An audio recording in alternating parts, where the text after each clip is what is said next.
किसान के पास बहुत खूबसूरत अंगूर का बाग था, लेकिन उसकी मुश्किल ये थी कि अक्सर लोमड़ी उसके अंगूर की फसल को तबाह कर देते थे। किसान लोमड़ी से तंग आ चुका था। एक दिन किसान चालाक लोमड़ी को पकड़ने में कामयाब हो जाता है। किसान इस कदर गुस्से में होता है कि वो लोमड़ी को ऐसा सबक सिखाना चाहता है जो लोमड़ी जिंदगी भर याद रखे। किसान एक रस्सी को मिट्टी के तेल में डुबाकर लोमड़ी के दुम से बांध देता है और रस्सी में आग लगाकर लोमड़ी को छोड़ देता है। आग के खौफ से लोमड़ी इधर उधर भागने लगता है और देखते ही देखते वो किसान के दूसरे खेत में जा घुसता है, जहाँ किसान की तैयार गेहूं की फसल लहलहा रही थी। सूखे फसलों ने फौरन आग पकड़ ली और सारी फसल जलकर राख हो गई। ये देखकर किसान को पछतावा होता है। किसान चाहता तो मामले को सोच समझकर नरमी से भी हल कर सकता था। ये कहानी सिर्फ एक ही बात समझाती है कि गुस्सा से सिर्फ और सिर्फ इंसान अपना ही नुकसान करता है। ज़ुआंगज़ी एक अक्लमंद इंसान था। एक रात उसने अजीब सा सपना देखा। सपने में वो एक खूबसूरत तितली बन गया था और फूलों से भरे बाग में उड़ रहा था। वो खुद को हल्का और बहुत खुश महसूस कर रहा था। वो सब कुछ भूलकर जिंदगी को एक नए नजरिए से देख रहा था। वो ये भी भूल जाता है कि वो कभी इंसान था।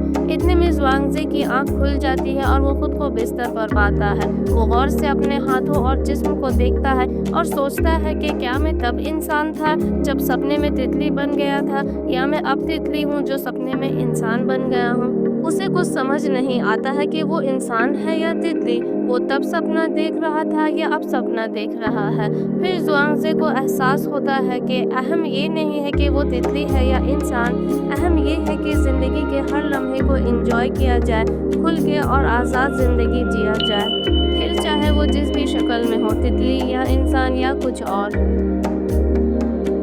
एक लड़का कामयाब इंसान बनना चाहता है। एक दिन किसी ने उसे मशहूर फिलोसोफर सुकरात से मिलने को कहा।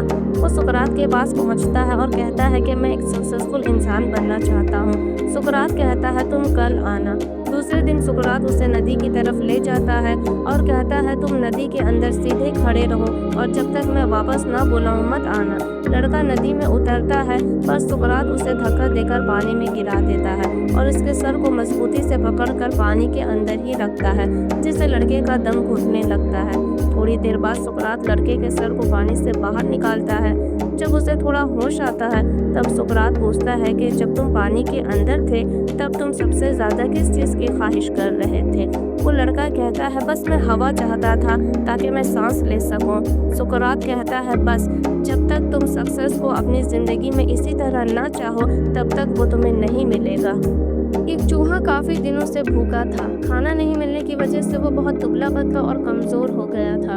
एक दिन वो खाना ही तलाश कर रहा था कि उसे मकई से भरी टोकरी दिखी जिसमें एक छोटा सा होल था।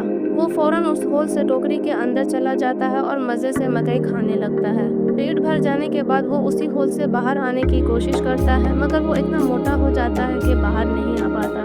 तब उसे एहसास होता है कि उसने ज़रूरत से ज़्यादा ही मकई खा लिया। अब वो रोने चिल्लाने लगता है। आवाज़ सुनकर एक दूसरा चूहा वहां आता है और पूछता है कि क्या बात है। तो चूहा सारी बात बता देता है और उससे इस मुश्किल से निकलने का हल पूछता है। तो दूसरा चूहा कहता है अगर तुम इस बास्केट से निकलना चाहते हो तो तुम्हें कुछ वक्त या कुछ दिन भूखे रहकर पतले होने का इंतज़ार करना होगा, तभी तुम इस होल के जरिए बाहर आ सकते हो। अब अंदर फंसा चूहा सामने खाना होने के बावजूद भूखा रहने पर मजबूर हो जाता है। इसीलिए कहते हैं किसी भी चीज़ का ज़रूरत से ज़्यादा हो जाना कभी कभी आपकी ज़िंदगी खतरे में भी डाल सकता है।